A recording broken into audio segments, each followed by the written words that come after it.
A'udzubillahi minasyaitonirrajim. Bismillahirrahmanirrahim. Alhamdulillahirabbil alamin wassalatu wassalamu ala Rasulillah wa ala alihi wa sahbihi ajma'in. Nahmaduhu wa nasta'inuhu wa nastahdihi wa nastaghfiruh wa na'udzubillahi min syururi anfusina wa min sayyiati a'malina. Man yahdihillahu fala mudhillalah wa man yudlilhu fala hadiyalah. Nashhadu an la ilaha illallah wa nashhadu anna Muhammadan abduhu wa rasuluh. Allahumma salli ala sayyidina Muhammad wa ala alihi wa sahbihi ajma'in. Alhamdulillah, bersyukur kepada Allah Subhanahu wa taala. Salawat dan salam kepada junjungan besar Nabi Muhammad sallallahu alaihi wasallam. Sekali lagi kita pada pagi ini kita dapat bersama-sama alhamdulillah dalam sesi tadabbur, dan hari ini kita telah sampai ke muka surat yang ke-9 insya-Allah. Kita akan bersama-sama pada hari ini daripada surah Al-Baqarah ayat 58 sehingga ayat yang ke-61. Jadi kita ada sedikit saja pada pagi ini, hanya dalam 3 ayat sahaja, 58, 59, 60 dan juga 61, 4 ayat insya-Allah. Moga-moga Allah Subhanahu wa taala akan jadikan kita ini sentiasa mendapat rahmah barakahnya dan akan sentiasa dilimpahi dengan kefahaman yang benar dan berpegang dengan kebenaran ini insya-Allah. Hari ini sekali lagi saya ingatkanlah kepada semua sahabat-sahabat yang berada di line, yang sedang menonton ataupun yang akan menonton video ini, rakaman ini. Sebenarnya ini bukan rakaman, ini adalah live, tapi mungkin sesiapa yang telah melihat, sedang melihat rakaman ini selepas daripada ini, maka harapnya dapat bersama-sama membuka mushaf muka surat yang ke-9 insya-Allah, supaya untuk memudahkan kita memahami ayat-ayat ataupun perkataan-perkataan yang digunakan oleh Allah Subhanahu wa taala di dalam ayat-ayat yang sedang kita bacakan insya-Allah. Jadi buka muka surat yang ke-9 daripada surah Al-Baqarah. A'udzubillahi minasyaitonirrajim. Bismillahirrahmanirrahim. Wa iz qulna dakhulu hadhil qaryah faqulu minha haitsu syi'tum ragada wadkhulul baba sujada wa qulu hittah naghfir lakum khatayakum wa sanazidul muhsinin. Sadaqallahul azim. Itu adalah ayat yang ke-58 yang saya bacakan tadi. Dalam ayat ini sebenarnya kita masih lagi bersama-sama sambungan cerita tentang Bani Israel. Jadi Allah Subhanahu wa taala telah menyebutkan sebanyak 15 kali perkataan waiz dalam kisah Bani Israel ini, sebanyak 15 kali.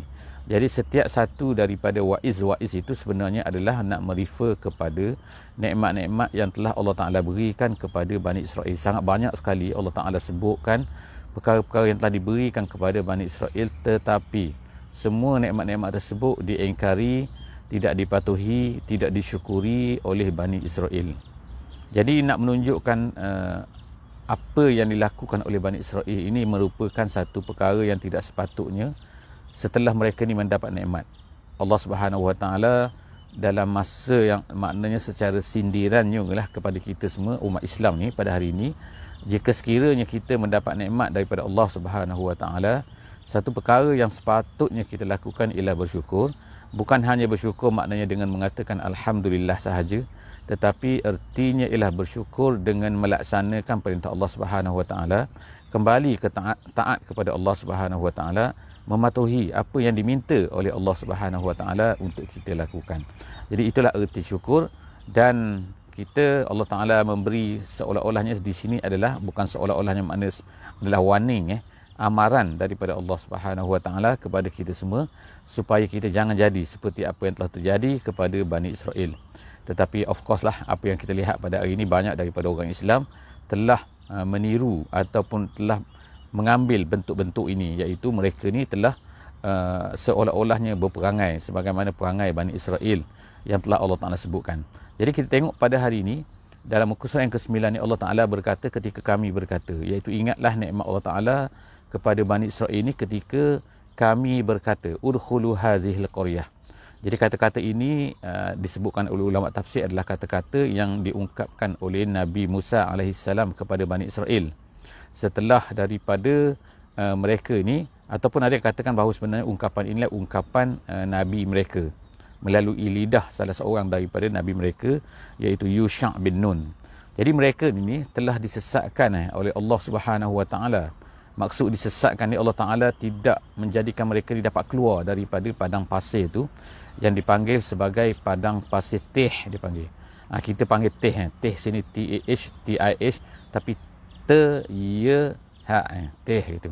Tih ni maknanya sesat, iaitu mereka sesat di dalam padang pasir di Sinai ni sebenarnya selama lebih kurang 40 tahun selama 40 tahun. Jadi 40 tahun mereka tu berpusing-pusing di situ, dan dikatakan bahawa Nabi Musa telah meninggal semasa Tih tersebut.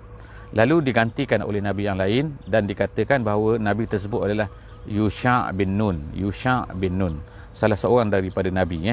Jadi Allah Subhanahu Wa Taala telah mengatakan kepada mereka, masuklah udkhulu hazihil qaryah. Qaryah di sini, kampung di sini adalah maksudnya adalah bandar Baitul Maqdis.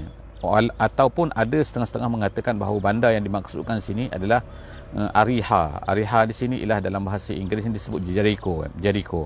Jadi dikatakan masuklah kamu ke Baitul Maqdis, masuklah kamu ke bandar Ariha ni, bandar Jericho ni, dan kemudian Allah Taala beri kebenaran kepada mereka untuk makan apa sahaja yang ada dalam tu, yang halal lah, of course. Faqulu minha haitsu syi'tum ragadan, makna secara luas lah, tak ada tahan-tahan lagi, makanlah macam-macam benda ada di situ.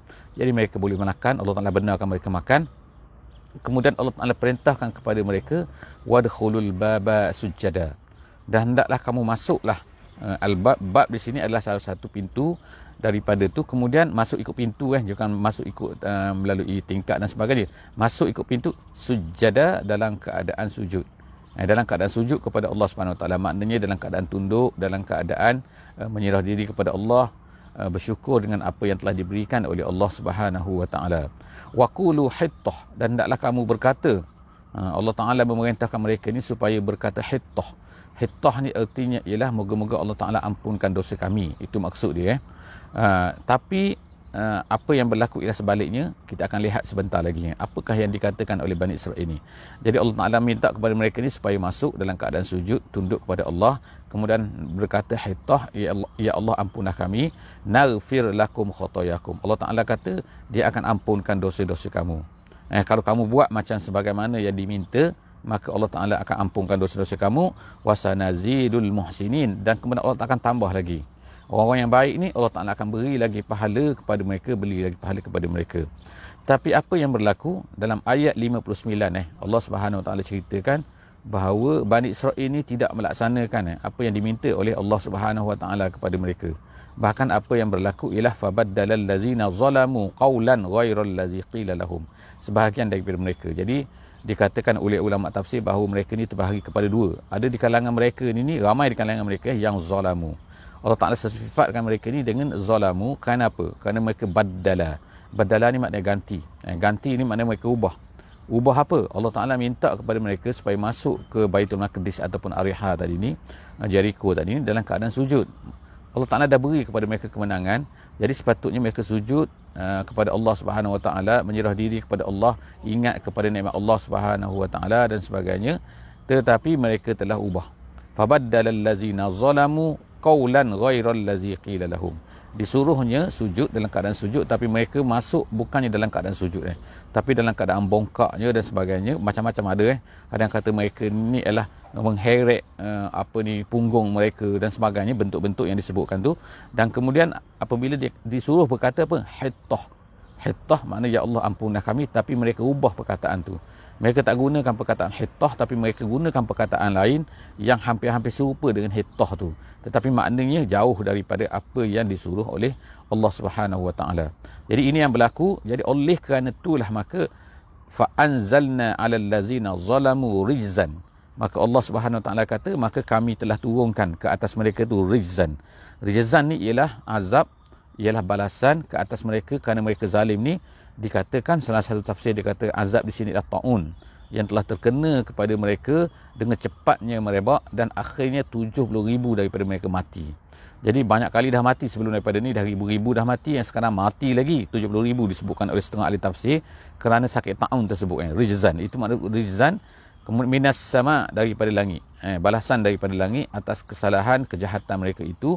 Bima kanu yafsukun. Allah Ta'ala kata, kerana kejahatan mereka itu, maknanya balasan Allah Ta'ala ni adalah kerana kejahatan mereka. Jadi kalau kita tengok sekarang ni, kita tak salah lah jika sekiranya kita kata bahawa apa yang terkena kepada kita pada hari ini kemungkinan juga adalah merupakan balasan seksa Allah Subhanahu Wa Ta'ala ke atas kita semua.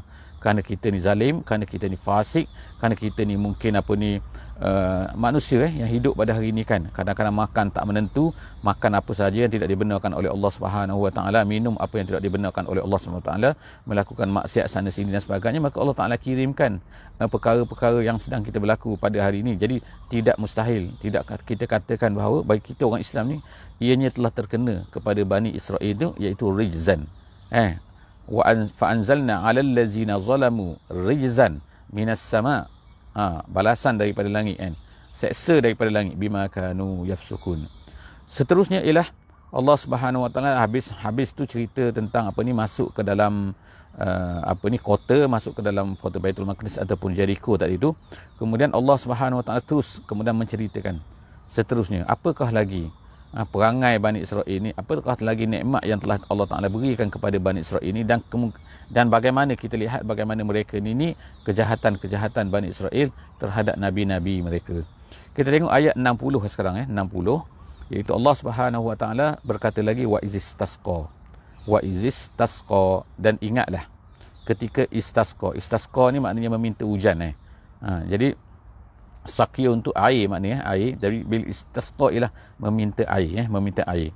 Jadi peristiwa ni dikatakan ialah apabila kalau ikut dalam ayat 58 tu mereka dah disuruh masuk ke dalam kota. Tapi dalam ayat 60 ni kita kembali semula ke mana, iaitu ketika Bani Israel ini disesatkan oleh Allah Subhanahu Wa Taala. Jadi sekarang kita balik semula ke padang pasir. Jadi sebab itulah ulama sebut sini, dalam ni Allah Taala tak sebutkan mengikut kronologi dalam surah Al-Baqarah ni dia bukan nikmat-nikmat itu bukan ikut kronologi tapi ikut dengan hikmah Allah Subhanahu Wa Taala yang mungkin tak sempatlah kita ceritakan di sini. Tapi Allah Subhanahu Wa Taala cerita sekarang ni iaitu ketika orang-orang Bani Israel ni sesat di padang pasir Sinai, dan mereka ni sangat dahaga. Of course lah kan, Sinai ni adalah panas, Sinai ni adalah bila musim panas dan sebagainya tu kan. 40 tahun mereka berada di padang pasir tu. Jadi mereka ni sangat dahaga, tak ada air dan sebagainya. Lalu mereka pun meminta air kepada Nabi Musa jadi mereka kata wahai Nabi Musa, mintalah kepada, semua ni minta kepada Tuhan kamu kan. Jadi sikap mereka sebenarnya tidak berubah iaitu mereka masih mengatakan li rabbik, kalau kita fad'u lana rabbak tengok kita tengok ungkapan perkataan yang digunakan oleh Allah Subhanahu Wa Taala nak menunjukkan kejahatan Bani Israel ini, iaitu tidak rasanya mereka ini bahawa sebenarnya Tuhan itu Tuhan mereka, tapi mereka merasakan bahawa Tuhan itu Tuhan Musa. Musa ni ada macam-macam, dia ni baik dengan Tuhan dan sebagainya. Maka Musa, tolong minta dengan Tuhan kau. Macam tu perangai Bani Israel ni kan kepada Nabi Musa. Begitulah juga sekarang ni mereka ni meminta istasqa, minta air. Musa, kami ni dahaga sangat ni kan, kami duk makan asyik-asyik makan manas saluan, jadi kami ni dahaga, jadi minta air sikit boleh, dia kata Musa, minta kepada Tuhan kamu, liqaumihi, kepada kaumnya. Jadi selepas daripada itu fakul nadrib bi'asaqal hajar. Jadi Allah Subhanahu Wa Taala kata fakulna, kami berkatalah kepada Nabi Musa, idrib ni pukul, bi'asaka, dengan tungkat kamu tu. Tungkat mana? Tungkat yang samalah, tungkat yang memecahkan air tu, tungkat yang menjadi ular tu. Tungkat itulah yang Allah Ta'ala minta kepada Nabi Musa supaya pukul. Pukul apa? Al-Hajar. Hajar ini adakah ulama berbeza pendapat lah kan. Adakah maksud hajar sini batu yang tertentu, ataupun batu itu mana-mana batu saja. Jadi pendapat yang kuat di kalangan ulama tafsir mengatakan maksud batu di sini ialah mana-mana batu saja. Jadi Allah SWT sebut pukullah batu tu al-hajar. Jadi apabila dipukul batu tu, maka tiba-tiba famfajarat. Famfajarat tu maka memancutlah air, keluarlah air. Keluarlah air. Kalau infijar tu maknanya air tu banyak keluar. Daripada mana? Daripada minhu, daripada batu tu. Dalam surah dalam Al-A'raf disebut fanbajasat. Fanbajasat dia gunakan perkataan lain. Fanbajasat ni maksudnya ialah keluar air tapi sedikit. Famfajarat tu keluar air tapi banyak. Jadi ulama-ulama tafsir mengatakan bahawa mula-mula memang dia keluar sikit-sikit, kemudian lepas tu dia keluar famfajarat. Jadi maknanya dua lah dua tu dua perkataan yang digunakan oleh Allah Subhanahu Wa Taala untuk menunjukkan keluar air daripada batu tu, tapi mula-mula dia sedikit, fambajasat, kemudian lama-lama dia famfajarat, maka banyak. Jadi Allah Subhanahu Wa Taala sebut sini famfajarat min husnata asyarata aina, lalu keluarlah 12 mata air. 12 mata air daripada batu yang dipukul oleh Nabi Musa tu. Jadi Allah Ta'ala menyuruh menggunakan tungkak tu untuk menunjukkan kepada kehebatan. Kehebatan apa? Kehebatan mukjizat Nabi Musa AS nak tunjukkan kepada Bani Israel itu supaya mereka ni nampak. Allah Ta'ala boleh keluarkan siap-siap air itu kan daripada batu ke, daripada tanah ke dan sebagainya. Allah Ta'ala boleh buat benda tu kan. Tapi Allah Ta'ala nak menunjukkan kepada Bani Israel ini kehebatan Nabi Musa, mukjizat Nabi Musa, supaya mereka ni beriman, supaya mereka ni sedar kan. Tetapi apa yang berlaku sebenarnya tidak macam tu kan. Mereka tetap juga berdegil, mereka tetap juga tidak mahu beriman mereka tetap juga buat macam-macam perangai dengan Nabi Musa alaihissalam. Jadi keluarlah 12 mata air. 12 mata air tu kerana Bani Israel ni dia ada sib tu, asbat, dipanggil asbat. Asbat tu maknanya macam kabilah lah kan. Kalau orang Arab dia panggil kabilah, kalau Israel Bani Israel dipanggil asbat. Asbat ni sibtun tu satu, kemudian asbat itu. Jadi asbatnya mereka ni ada 12. Dikatakan daripada anak kepada Nabi Yaqub alaihissalam yang berjumlah 12 orang. Jadi setiap satu daripada anak Nabi Yaqub tu dia lahirlah satu asbat. Satu sibtun. Jadi ada 12. Jadi Allah Ta'ala jadikan 12 mata air supaya mereka ni tak bergaduh. Supaya mereka ni tak adalah berebut-rebut nanti kata ni. Jadi masing-masing tu dapat mata air masing-masing. Kemudian qad alima kullu unasim masyrabahum. Dan setiap daripada mereka tu tahu, ini mata air mereka, ini mata air mereka. Kulu washrabu min rizqillah. Jadi Allah Ta'ala sebut makan dan minumlah daripada rezeki yang telah Allah Ta'ala beri kepada mereka. Jadi sekarang mereka dah ada kan. Mereka ada manna, mereka ada salwa, mereka ada air. Kemudian Allah Ta'ala kata apa ni? Wala ta'thaw fil ardi mufsidin. Oleh kerana itu janganlah kamu ta'thaw. Al-asa ni artinya ialah maknanya melakukan kerusakan tetapi dengan sangat-sangat melampau. Maknanya bukan kerusakan biasa, bukan kejahatan biasa kan. Ta'thaw ni. Ta'thaw ni janganlah kamu melakukan kerusakan, kejahatan di atas muka bumi ini mufsidin. Dalam keadaan hal kamu ni terus melakukan kejahatan ni. Itu hal mufsidin dalam bahasa Arabnya. Kemudian Allah Subhanahu Wa Taala kata habis itu jadi apa yang berlaku? Allah Ta'ala dah beri amaran tu, dah beri air kepada mereka tu, nikmat lagi. Kemudian Allah Ta'ala sebut lagi wa iz qultum. Ingat lagi. Cuba ingat sikit Ketika apa lagi? Ketika datuk nenek kamu dulu ni Allah Ta'ala ceritakan kepada kita dalam Quran ni kan. Nak mengingatkan kepada Bani Israel ni kan. Bahawa dulu datuk nenek mereka ni macam ni kan. Bani Israel lah. Bapak-bapak moyang-moyang kamu dulu. Wa iz qultum. Kamu kata apa? Iaitu kamu kata kepada Nabi Musa alaihissalam. Ingat lagi Ini yang keberapa dah? Wallahu alam, cuba kira Kita disebutkan 15 kali Wa iz qulna. Wa iz tu kan. Wa iz qultum. Ketika kamu berkata, ya Musa, lan nasbiru ala ta'amin wahid. Kami tak sabarlah, kami tak boleh tahanlah, lan nasbir ala ta'amin wahid, di atas makanan yang satu. Maknanya boring lah kami kalau kita katalah ungkapan bahasa sekarang kan. Tak naklah kami, boring lah makan ni. Makan apa? Allah Ta'ala dah beri kepada mereka ni manna was salwa. Dengan mudah kan. Mereka boleh dapat makanan tu dengan mudah, tak ada masalah. Maknanya nak sangat mudah lah, tak perlu tenaga yang penat lah untuk menangkat binatang salwa dan juga dapatkan manna tadi tu. Tapi mereka ni jenis apa ni? Memang jenis banyak songe kata kan. Iaitu banyak perangai, banyaklah benda-benda yang komplain sini. Jadi mereka kata, Musa dia kata, fad'u lana rabbak. Tengok dia kata, dia gunakan perkataan rabbak, Tuhan kamu. Bukan Tuhan mereka. Bukan Tuhan Rabbana. Kalau Rabbana Tuhan kami kan. Tapi mereka rabbak. Musa, minta kepada Tuhan kamu tu apa? Yukhrij lana mimma tumbitul ard. Supaya keluarkan daripada muka bumi ni kan, daripada perut bumi ni kan, tumbuhan-tumbuhan kan. Apa yang mereka nak, mereka sebutkan dengan spesifik tu kan. Bakliha, sayur-sayuran lah, tak kira sayur-sayur apa yang tumbuh daripada bumi ni, warna hijau semua tu kan. Bakliha wa kisaiha, wa kisaiha ni yang naik tinggi sikit dan ada buah. Jadi kisah ni ialah digunakan oleh orang sekarang itu mentimun kita panggil mentimun atau cucumber kan. Jadi tu kisah kami nak cucumber pula. Wafumiha, wa adasiha, kami nak full foamnya, kami nak adasnya, kemudian tolak wa basaliha, bawangnya. Jadi macam-macam lah mereka nak ni kan.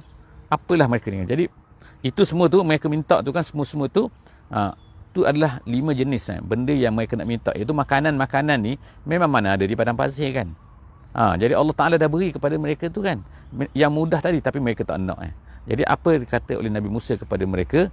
Nabi Musa berkata qala, sebab ungkapan mereka, kalau kita faham bahasa Arab tu kan, dari segi bahasa Arabnya kan, bila dia katakan lan nasbiru ala ta'amin wahid tu, sebenarnya ungkapan yang jahat sebenarnya, ungkapan yang kita kata ungkapan yang memang tidak sepatutnya dikatakan kepada seorang nabi. Ungkapan yang menunjukkan tidak senonohnya mereka ni kan. Maknanya kata-kata bercakap yang memang tak ada langsung hormat kepada Nabi Musa alaihi salam. Jadi kata kami tu boring lah. Tengok kan, mana ungkapan macam tu kan. Pada Allah Ta'ala dah mudahkan kepada mereka. Mereka nak benda lain. Jadi apa kata Nabi Musa? Nabi Musa kata atastabdiluna allazi huwa adna billazi huwa khair. Nabi Musa berkata, dia kata, kamu nak ganti ke makanan yang baik yang Allah Ta'ala beri itu dengan makanan yang kurang baik? Jadi maknanya baik, apa yang tak baik ni, kita tak cerita pasal zat makanan dah. Kalau zaman moden ni kan, kita kata ada zat-zat dan sebagainya kan, zat-zat ni. Tetapi makanan yang diberikan oleh Allah Subhanahu Wa Ta'ala tu lebih baik. Setengah ulama kata kerana makanan inilah makanan yang mahal, bukan makanan murah ni kan, maknanya makanan yang standard ni. Tapi tiba-tiba kamu tak nak ni, nak yang maknanya nak dia sebutkan nama-nama tu, dia nak menunjukkan apa, dia nak yang macam-macam lah. Nak macam ni, nak benda-benda yang macam-macam. Yang mana yang dulu mereka ingatkan baliklah konon-kononnya kan, yang kita makan semasa di Mesir dulu. Semasa kan kita dah keluar daripada Mesir, jadi masa dulu di Mesir kita makan ni. Sekarang ni boring lah, kami nak makan dulu, boleh tak? Itu kan. Jadi Allah, Nabi Musa berkata atastabdiluna allazi huwa adna billazi huwa khair. Apa yang Allah Ta'ala beri ini adalah yang terbaik. Allah Ta'ala tak beri yang jadi nak sebutkan kat sini bagaimana kan masalah makanan ni menjadi perkara utama bagi Bani Israel. Allah Ta'ala ceritakan kan. Jadi kita ni kan, kita yang hidup pada hari ni kan, kita kena bersyukur kepada Allah Subhanahu Wa Ta'ala kan. Bukan maknanya tak boleh pilih makanan yang berbagai, tapi maknanya bukan makanan itulah sepatutnya menjadi poin utama dalam kehidupan kita. Apa yang penting ialah makanan. Apa yang penting ialah kita dapat makan indah, dapat makan macam-macam dan sebagainya kan. Sedangkan melaksanakan Islam dalam hidup kita, dalam masyarakat kita, dalam keluarga kita dan sebagainya, tidak seberapa mana kita pentingkan. Yang penting dapat makan. Entah lagi sampai dahsyatnya ada orang yang sanggup makan dan meninggalkan solat dan sebagainya kan. Sanggup makan, kenapa kena pergi tempat makan? Tak apalah, semayang qada kan. Sengaja qada, boleh qada sembahyang dan sebagainya, benda-benda yang diminta oleh Allah Subhanahu Wa Taala untuk dilaksanakan, tiba-tiba dia tolak. Kenapa? Kerana sibuk dengan makanan-makanan. Jadi kita ingatkan, makanan bukan benda utama kan.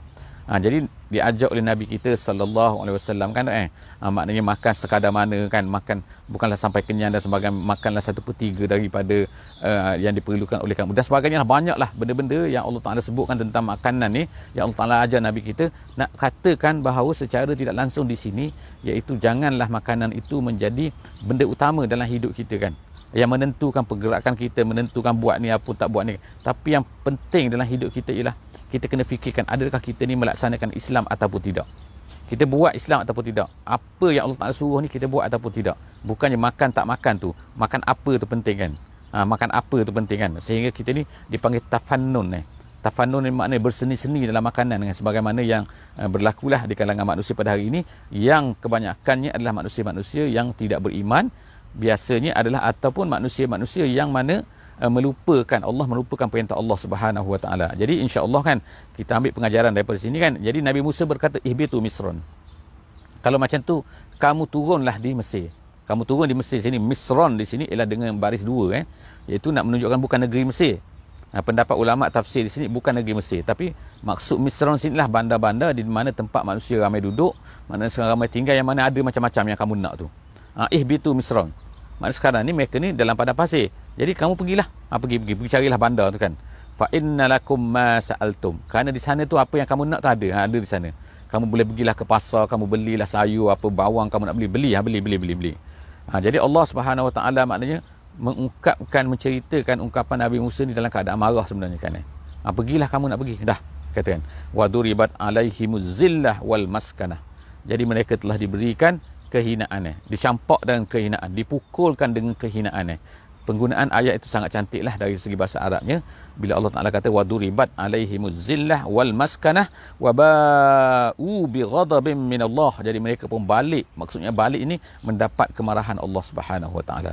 Bi ghadabin, dengan kemarahan daripada Allah Ta'ala kerana sikap mereka tersebut.